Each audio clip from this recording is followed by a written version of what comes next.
Bonjour chers frères et sœurs, comme chaque matin nous sommes au rendez-vous des apparitions divines à Dr Ndomo Melingi Thérèse, 6 au 93A, avenue du Général de Gaulle.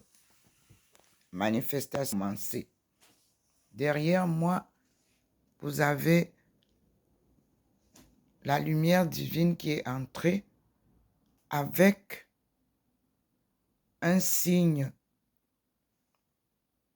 Comme vous voyez, le Seigneur nous expliquera. La lumière est là où je suis assise. Et comme vous l'aviez hier, j'étais assise avec l'agneau posé à côté de moi. Ce matin, nous avons une autre figurine. Je vais avec vous vers l'arrivée du Seigneur. Voici la manifestation de l'arrivée du Seigneur. Et nous disons gloire à Dieu au plus haut des cieux. Vous avez vu la lueur qui entre dans la maison. La voilà. Vous avez la lumière du Seigneur et les manifestations qui s'y présentent. Ce sont les apparitions journalières que nous expérimentons depuis un certain temps, depuis des années. Voici l'arrivée du Seigneur et qui se manifeste dans la maison.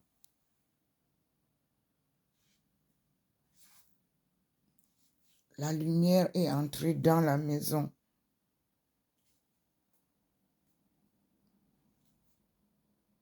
Voilà la manifestation dans la maison. C'était très clair tout à l'heure.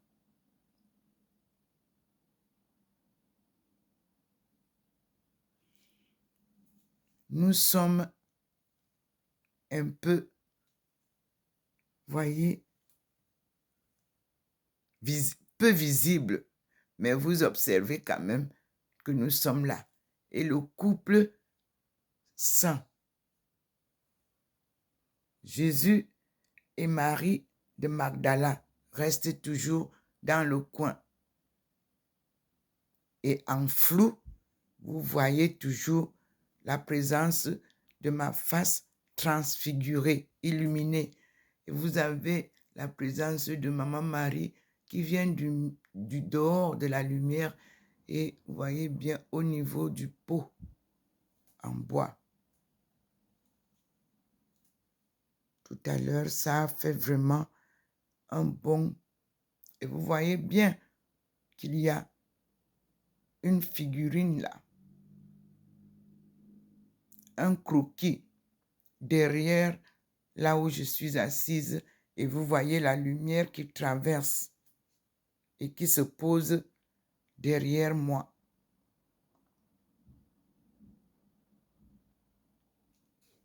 Voilà le signe que nous voyons.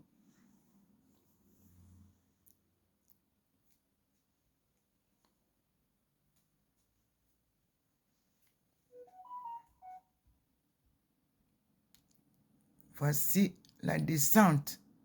Voilà la nuée blanche qui descend comme vous voyez. Et vous voyez les êtres célestes. Vous voyez bien que la lumière rentre dans le balcon de notre maison. Et vous voyez la nuée, le Seigneur vient de faire descendre la nuée blanche. C'est une nuée de protection.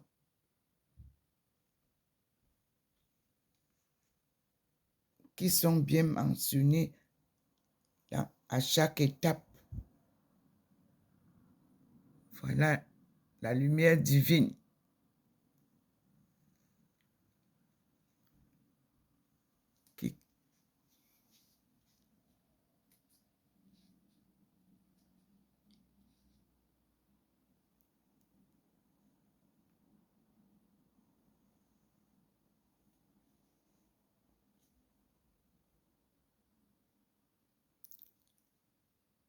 Merci Seigneur.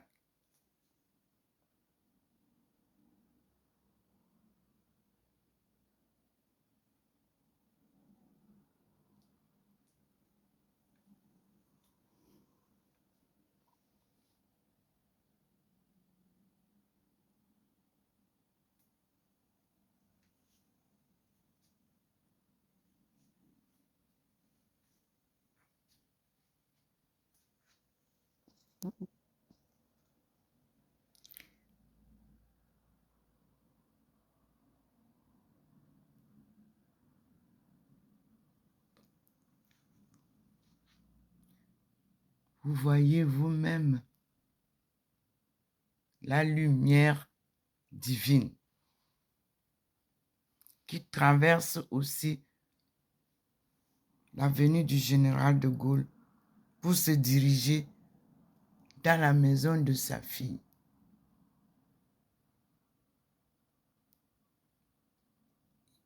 Il a posé la nuée de protection et observons sa manifestation à la façade du balcon. Vous avez la lumière du soleil de l'autre côté qui commence à traverser le jardin. Nous avons, nous, ici, le scintillement et la lumière qui est entrée dans la maison et a fait un croquis sur le mur.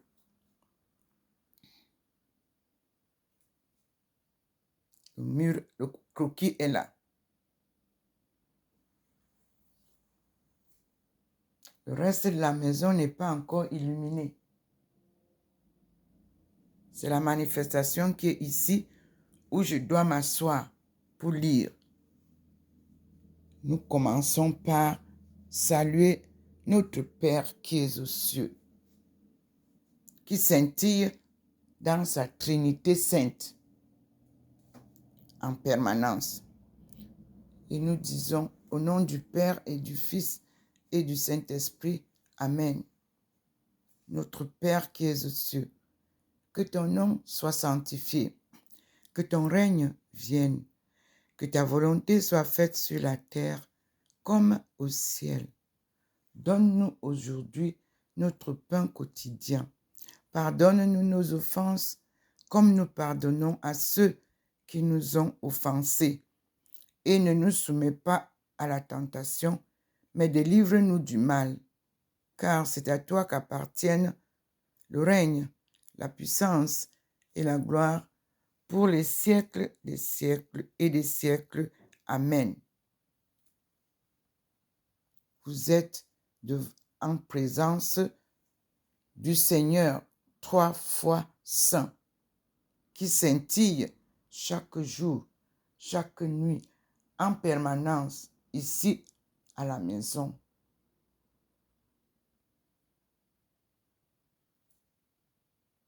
Vous aussi, que Dieu vous donne cette belle lumière qui est lumière de vie, afin que vous soyez sauvés. J'ai suivi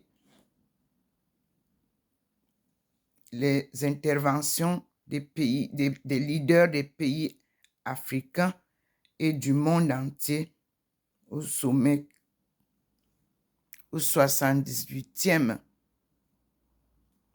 sommet des Nations Unies. Et tout ce que j'ai regretté, c'est que après le discours du président des États-Unis, la salle se vide chaque fois et les interventions des autres pays en voie de développement ne sont pas écoutées. De très belles interventions des pays africains, d'Asie, d'Amérique du Sud ont captivé mon attention et Nous pouvons dire désormais que la voix du Sud a résonné à cette rencontre des Nations Unies où normalement tout le monde qui participe devrait participer jusqu'à la fin des travaux. Félicitations à vous tous, leaders, pères des pays de l'Afrique subsaharienne. Félicitations à vous tous, peuples d'Asie et peuples de l'Amérique du Sud. La vérité finira par triompher en ce 21e siècle, a dit le Seigneur. Et il participe aussi à cette assise, car il vient sortir son peuple des 3A, l'Afrique, l'Amérique du Sud, l'Asie, l'Australie, de l'obscurité, de l'exploitation de l'homme par l'homme. Dieu fait apparition pour une fois en ces assises. Le Seigneur vous montre maintenant la suite. Il illumine ma face. Il vous montre maintenant. Tout à l'heure, elle n'était pas illuminée. Vous ne me voyez pas. Il place maintenant les barres de lumière pour se manifester grandiosement. Vous-même, vous voyez. Voilà une barre devant moi. Voyez vous-même. Le croquis là, ce n'est pas moi qui l'ai placé. C'est la main invisible de Dieu. Il a illuminé maintenant aussi la Vierge Marie. Vous-même, vous voyez. Et nous allons la saluer. Je vous salue Marie, pleine de grâce. Le Seigneur est avec vous. Vous êtes bénie entre toutes les femmes, et Jésus, le fruit de vos entrailles, est béni. Sainte Marie, Mère de Dieu, priez pour nous, pauvres pécheurs, maintenant et à l'heure de notre mort. Amen. Nous allons chaque jour nous référer à cette prière de salutation à Maman Marie, la mère du Christ, en nous souvenant de cette sainte face, étape douloureuse de la vie de Jésus qui a été crucifié, mort sur la croix, mais ressuscité. Oui, comme il avait prédit pendant sa vie sur terre.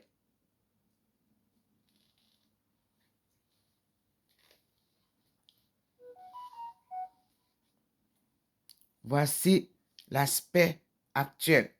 Vous voyez la lumière, là où l'agneau se manifeste derrière moi, est illuminé. Au niveau de Maman Marie, là où elle s'assied souvent.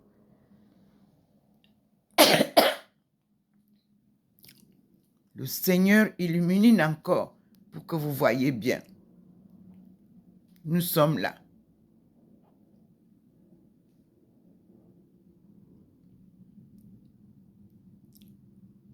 C'est la première phase de ce matin.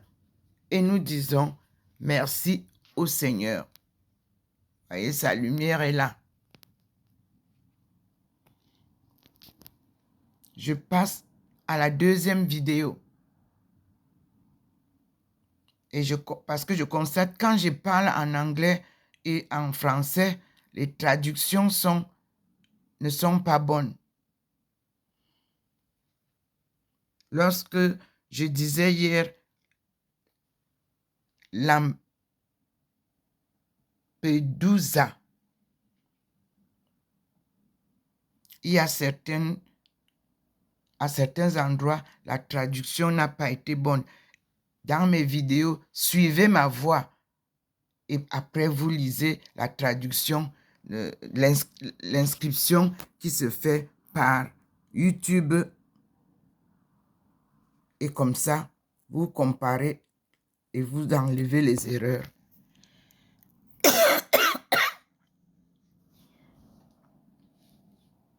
Nous allons donc dire merci Seigneur pour tout ce que tu fais pour nous. Me voici devant la lumière du Seigneur avec vous. Vous-même voyez sa nuée qu'il fait descendre, vous-même vous voyez. Me voici devant la lumière du Seigneur et vous pouvez voir celle qui est derrière moi sur le mur. Gloire à Dieu qui m'a appelé à cette mission sacrée qui s'accomplit pas à pas, guidée par la lumière divine et tenue par la forte main de Dieu qui me conduit. Nous sommes à la fin de la course. Et la gloire de Dieu s'annonce avec pompe. Rien ne sera plus comme avant dans le monde entier. Voilà la lumière à l'intérieur, derrière moi, comme vous voyez. Cette lumière qui vient de l'extérieur. Me voici devant le Seigneur et nous allons réciter le rosaire selon Jean-Paul II. Pourquoi selon Jean-Paul II? Parce que le Concile du Vatican II nous rappelle cette prière. Et tout le monde entier est propriétaire de cette prière parce que c'est Jean-Paul II qui nous a légué au monde entier, qui a légué cette prière à l'Église universelle. Je ne fais que vous le rappeler et je dis merci au pape Jean-Paul II. Écoutez bien l'analyse du monde par Jean-Paul II. Écoutez bien ses conseils à méditer pour le 21e siècle. Merci Seigneur. Merci mon Dieu. Toi qui choisis les vrais serviteurs. Toi qui nous as envoyé Jean-Paul II. Et puis, à chaque fois, je vous rappelle les enseignements de Benoît XVI. Écoutez-les bien. Celui qui a béatifié Thérèse d'Avila et nous a fait revivre avec l'apôtre préféré, Marie de Magdala, l'épouse de Jésus, l'apôtre préféré. Merci Seigneur. Merci mon Dieu. Le Satan est entré dans les églises. La démission de Benoît XVI était claire. Les révélations étaient fracassantes. Il ne pouvait pas supporter ça en tant qu'homme saint, choisi par Dieu pour conduire son église. Il a démissionné. En cette période de mes révélations, nous avons plusieurs démissions de l'Église catholique qui nous révèlent qu'il y a problème à résoudre dans l'Église catholique. On ne peut pas servir 2 maîtres. On haïra un et on aimera l'autre. On ne peut pas servir Dieu et l'argent. Et l'Église catholique d'aujourd'hui sert l'argent et non Dieu, dit le Seigneur. Convertissez-vous, dit le Seigneur, car il est le Dieu du pardon, le Dieu d'amour et de miséricorde. Ceux qui sont encore vivants, il est temps de vous convertir, parce que Dieu est un Dieu jaloux. Il vous l'a dit dans la Bible. Lent à la colère, mais sévère à la punition. En ce 21e siècle, appelé le siècle africain, il apporte une lumière qui illumine le monde entier, plongé dans les ténèbres du mal, des guerres, de l'hypocrisie, de la corruption. L'Église est plongée dedans. On ne peut pas être missionnaire et politicien. Ensemble, ça ne marche pas. Merci Seigneur pour ton enseignement. Voilà. Je parle, il me sort. Tout à l'heure, vous ne m'avez pas vu bien clair. Me voici clair devant vous.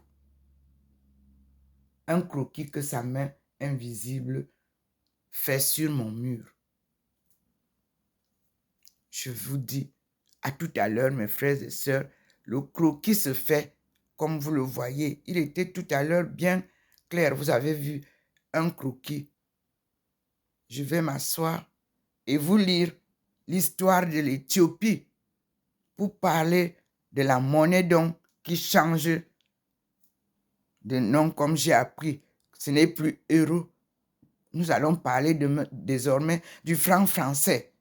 Sans oublier la sous-monnaie franc CFA qui n'a aucune valeur ni même dans le pays où il est créé en France, encore moins dans les autres pays. Il ne sort pas, ce franc CFA. Nous allons donc commencer à comprendre la grande puissance monétaire et ses branches, en commençant par l'Éthiopie, d'antan, d'hier et d'aujourd'hui. Le Seigneur vous fait découvrir comment vous marcherez désormais avec la monnaie qui sera établie chez vous en Afrique, esclaves des autres qui vous prennent tout. Mais Dieu n'a pas permis qu'ils vous prennent les ménages. Non, c'est lui qui contrôle vos pensées. Et nous disons que cette banane nourrisse désormais son peuple. C'est un arbre miraculeux. Cette banane peut nourrir toute une famille. C'est la meilleure nourriture. Et nous avons l'arachide. Les deux, les arachides et la banane, sont le premier creuset alimentaire de chez nous. Et on y ajoute le maïs. Ce sont des plantes miraculeuses. Vous en plantez 2 graines, par exemple de maïs, vous récoltez une vaste récolte qui peut nourrir toute une famille. Vous plantez une seule tige, un seul plant de la banane douce ou la banane plantain, vous en récoltez 100 autour de cette plante. Donc, ceci nous a été arraché pendant des siècles. Notre banane, Dieu a fait des miracles. On a fait pousser ça ailleurs. Ça n'a pas le même goût, ni la même signification. Le cacao ne vient pas de chez nous. Nous ne buvons pas de café, nous ne buvons pas de thé. Cela nous a été imposé par la colonisation. Dieu demande que nous reprenions ce que lui, il nous a donné à planter. Tout pousse en Afrique. Mangez ce que vous sémez, récoltez et n'oubliez jamais le grenier pour les temps durs. Merci, Seigneur. Merci, mon Dieu, pour tes leçons. Merci, Seigneur, pour ton choix. Vous voyez maintenant que je suis clairement assise avec Thérèse d'Avila. Vous avez vu maintenant? Là, il nous montre tous les deux. Et il nous montre le couple au pied desquels nous sommes assises. Hier, Maman Marie nous a portés. On a marché tout le long du mur, vous avez vu. Et nous sommes allés, elle est allée me faire asseoir à côté du Christ pour l'écouter. Ce matin, nous allons vivre les merveilles. Vous voyez bien, nous sommes assises là, tous les deux, enfants, devant Maman Marie, là, qui va jusqu'en haut, et la lumière divine qui s'arrête à un niveau. Le dessin est clair. Je suis obligée de parler pour que ceux qui pourront reproduire ces portraits ne se trompent pas. Gloire à toi, Seigneur. Regardez comment le globe est plongé dans l'obscurité du mal, du mensonge, de la corruption et des guerres. Fini les guerres. Aux assises où vous êtes au 78e forum là, des Nations Unies, fini l'immigration parce que nos enfants sont trompés en Afrique pour vider l'Afrique, pour que l'Afrique devienne l'Afrique sans les Africains. Vous vous êtes trompés. Plus vous en sortez, plus naissent les Africains.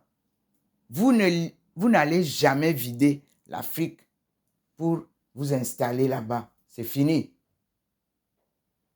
dit le Seigneur. L'Afrique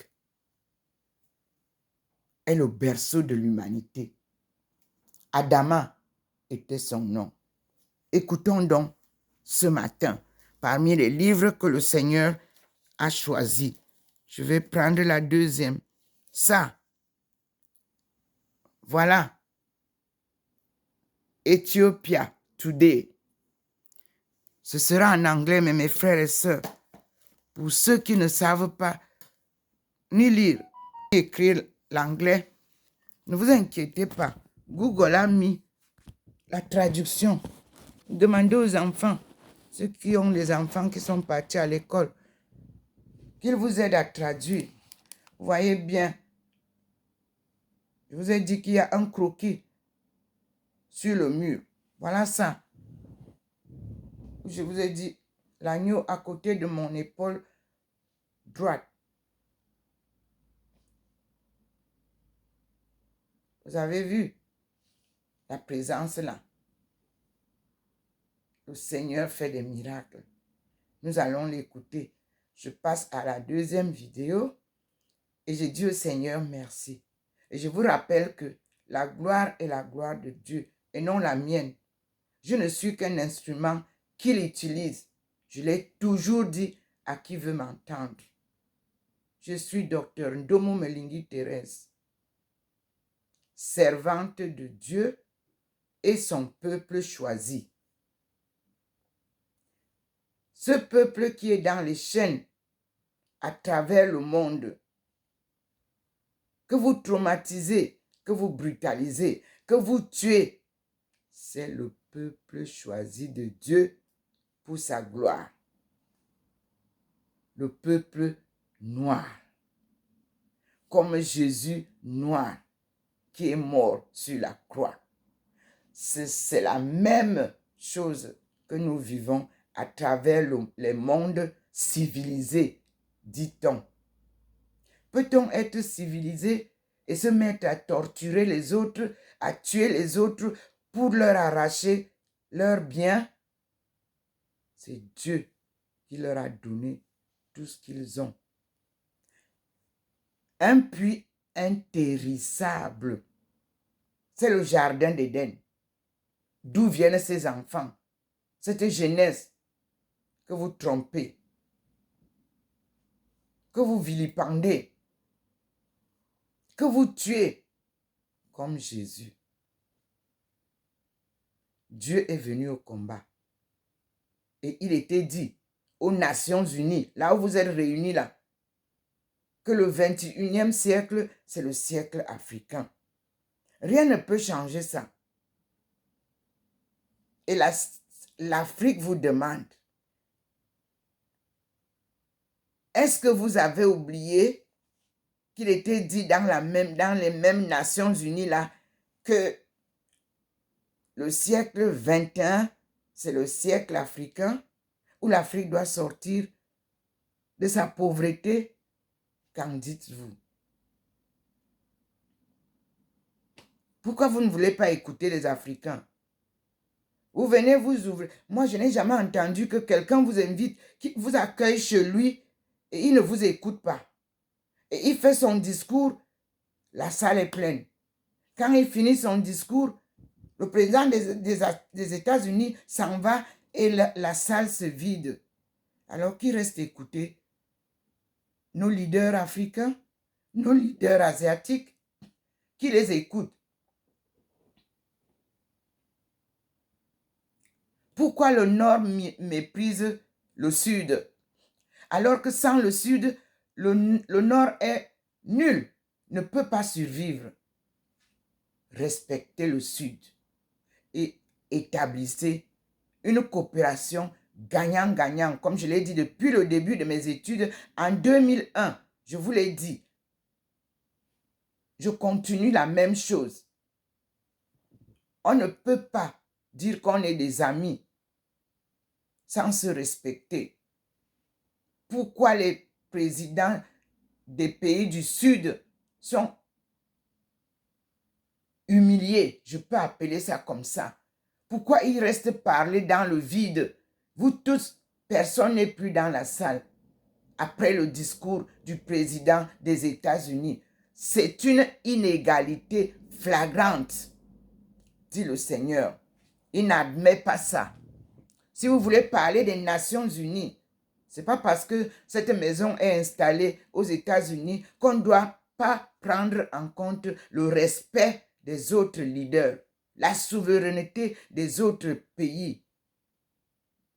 Observez la salle après le départ du président des États-Unis qui a ouvert. Après son discours, c'est fini. La salle se vide. Les autres présidents passent dans le vide parler. Mais je crois que c'est quand même une salle qui recoupe des membres. Et ces 193 membres devraient être tous assis et écouter tous ceux qui passent. Pourquoi la maison est vide? Dieu est donc venu écouter ses enfants. Il est avec vous là-bas, aux Nations Unies. Il écoute tous ceux-là, les 3 A là, les 4 A là, pardon. Parce que les États-Unis sont aussi composés des Africains qu'on n'écoute pas. Donc, Dieu vous dit que cette fois-ci, au 78e là, qui est l'entrée au 21e siècle, le siècle des Africains, revenez dans la salle, écoutez les Africains Pour conclure, respectez les leaders africains, respectez les leaders asiatiques.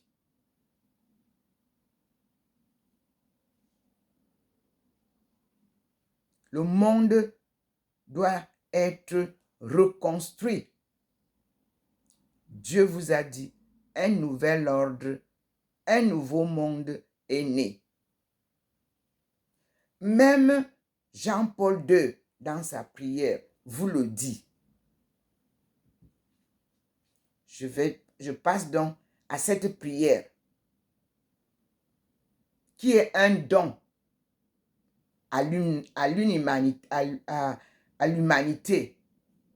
à la création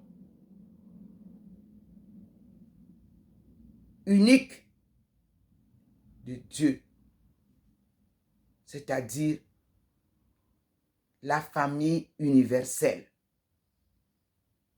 Et comme je l'ai annoncé dans l'association, lorsque le tsunami s'est avéré un rassemblement du monde entier, j'ai appelé ça la famille universelle. Du tsunami, parce que nous sommes dans un tsunami actuellement. Des guerres que chacun se lève, y crée, et qui sont entretenues par la publicité mensongère parfois sur les réseaux sociaux. Apporter la paix partout où il y a les guerres. Le Seigneur vous dit, la paix et la paix seule peut apporter le développement. Sans la paix, il n'y aura jamais de développement. Et c'est pour ça que ceux-là qui ne veulent pas ce développement créent des guerres partout. Dieu vient donc au combat. Je vous assure. Il est dans le combat. Vous parlez de bouleversement mondial. Vous parlez de changement climatique. Vous n'avez encore rien vu, dit le Seigneur. C'est moi qui ai créé le ciel et la terre, maître de toutes mes créations et mes créatures. Vous avez tout bouleversé, comme je le dis dans mon livre, que notre monde a été tourné à l'envers. Et Dieu vient retourner ce monde qu'il a créé à l'endroit. Voilà la cause du bouleversement dont vous parlez. C'est vous qui avez changé le monde que Dieu a créé. Et Dieu vient vous dire qu'il remet son monde à l'endroit. Ici, dans ce livre que je vous montre, tout y est. Cette thèse d'État, Chine-Afrique, coopération Chine-Afrique, vous avez ce livre. Il fait partie des livres que Dieu a choisis chez moi. Mais c'est moi qui l'ai écrit. C'est ma thèse de doctorat d'État de la coopération Chine-Afrique. Une mission sacrée, a divine mission. Vous voyez vous-même.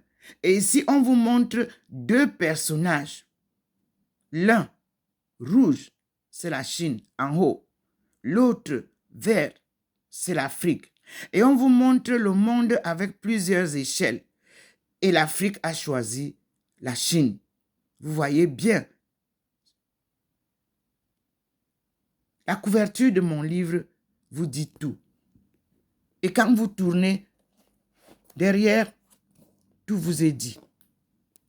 Ce livre va désormais être celui qui sera lu dans toutes les universités de l'Afrique subsaharienne pour comprendre d'où nous venons et où nous allons pour reconstruire notre Eldorado. Un monde nouveau, comme je l'avais dit, sera né. Et voici l'auteur de cette merveilleuse aventure. Ndomo Melingi Thérèse, me voici. Si moi, malgré toutes les barrières, malgré toute la souffrance que j'ai, si j'ai pu réussir sans aide extérieure, peuple d'Afrique subsaharienne, c'était le gage. Le Seigneur m'a mise à l'épreuve. C'est là que vous allez puiser la force pour que vous n'ayez plus besoin d'aller commander les aides, d'aller prendre les prêts. On ne peut pas se développer avec des prêts. On est toujours esclave de l'argent. L'union fait la force d'abord. Soyez unis, peuple d'Afrique, derrière vos leaders. Et que chaque tribu se reconnaisse dans sa tige biologique. Cessez le désordre de vous accaparer à des choses d'autrui. Nul n'est né commerçant. Nul n'est né cultivateur. On ne peut pas dire que moi, mes pauvres parents de la Léquier, du Mbam, qui cultivent le maïs, le manioc, les ignames, l'arachide, le bananier,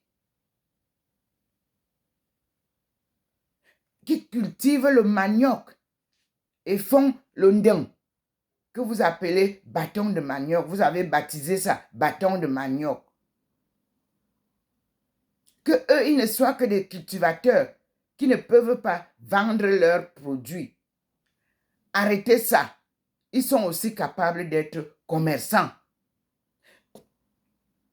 Le centre, le sud, l'est, l'ouest, le nord, Dieu a partagé à chaque région ses produits vivriers à cultiver, à vendre. Quittez la zone de mes parents que vous gardez esclaves. Nous ici, nous ne pouvons pas vendre en tant que les ressortissants de la Léquier, du Mbam. Seuls les ressortissants de l'Ouest doivent représenter le Cameroun à l'extérieur pour vendre ce que nous, nos parents du centre, nos parents de l'Est, nos parents du Sud-Ouest, du Nord-Ouest cultivent. Pourquoi? Non. Libérez nos peuples, libérez le peuple de Dieu. Chacun sait vendre, chacun sait cultiver, chacun doit acheter. Mais ceux qui vendent n'achètent jamais, hein? Observez. Eux, ils vendent ce que vous cultivez. Ils sont les bam salam. Et ça devient cher. À partir du moment où il y a des intermédiaires de vente, ça devient cher. Enlevez tout ça sur les marchés. Que les marchés périodiques reprennent. Vous voulez manger, vous achetez ce que vous voulez manger. Direct. Par ceux qui cultivent. Vous voulez manger du poisson, vous croyez que les pêcheurs de Kribi ne peuvent pas vendre leurs poissons? Pourquoi il doit y avoir des intermédiaires? Ce sont les intermédiaires qui rendent les prix très élevés. La leçon d'hier, elle est claire. L'Afrique aux Africains. Tous les présidents des pays africains vous l'ont demandé hier aux Nations Unies. Comme les États-Unis sont aux Américains, la France est aux Français, l'Angleterre est aux Anglais, comme l'Allemagne est aux Allemands. Nous aussi, l'Afrique doit appartenir aux Africains. Et comme ça, la coopération, les échanges commerciaux, ça va être mieux organisé. Chaque pays a sa monnaie. Quand vous venez, vous achetez avec la monnaie du pays. Et c'est en Afrique subsaharienne qui a eu d'abord la première monnaie. Aujourd'hui, le Seigneur m'a montré Ici, l'Éthiopie, là, le livre-ci. Ici, le Ghana nous dit, Ghana, the road to independence, 1919 to 1957. Et puis, on nous dit French West Africa, Virginia Thompson et Richard Adolphe nous en parlent. Mais quand j'ouvre ce matin au réveil, la page qui m'a été donnée, c'est The Banking and Currency. À la page 99, Ethiopia Today, que nous allons ouvrir. Et l'auteur est Ernest W. Luther. Je vais lire en anglais.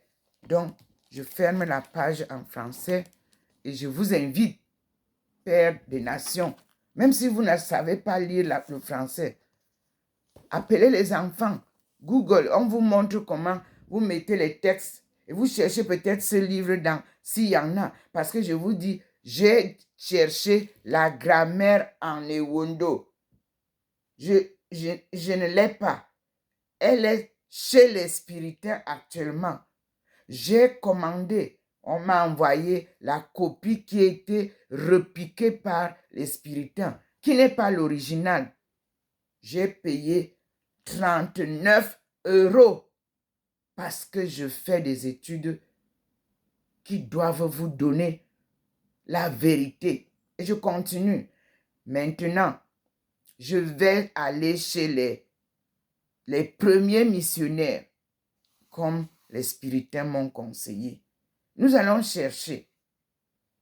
C'est cette langue en Ewondo qui a brouillé notre langue, première langue du monde, la langue Etone. Ce sont les Ewondo, ce sont les Fang, ce sont les Boulous que nous avons sur les plateaux, que nous avons dans tout ce que nous voyons. Et vous voyez comment Dieu fait, il a illuminé le Gabon, où tous se regroupaient, où la corruption de toute notre histoire a été faite. Regardez comment on retrouve les gens avec de l'argent, des milliers de millions d'argent dans les valises. Et l'Afrique est pauvre. Corruption à gauche, vol à droite. On a fait un rapport statistique des investissements. Les banques du Cameroun sont en tête dans les investissements du Gabon. Mais le Cameroun a besoin d'argent pour se développer. Allez donc comprendre ça. Ces faux commerçants, ces indigènes de chez nous qui se disent hommes d'affaires et qui n'aiment pas le Cameroun. Ils vident le Cameroun pour aller mettre tout l'argent au Gabon. Voilà alors, Dieu est venu allumer la torche. Tos. Et votre argent, vous ne l'aurez plus. Qui devient pauvre? Vous, Camerounais, banquiers, hommes d'affaires, vous êtes partis investir là-bas. C'est pour ça que le père Obiangema vous a dit, stop. Vous ne pouvez pas vider chez mon frère pour venir verser ici. Non. Et vous avez dit, vous plaignez avec vos télévisions qui racontent du mensonge, qui courent avec vous. Vous partez ici, courent avec. Le BRICS vous apporte non seulement la vérité, mais le retour de la manivelle. Voilà la situation, mes frères et sœurs. Au nom du Dieu Tout-Puissant qui est présent, lavez-vous, convertissez-vous. Vous êtes aussi pauvre que ce que vous avez appauvri. Alléluia. Amen.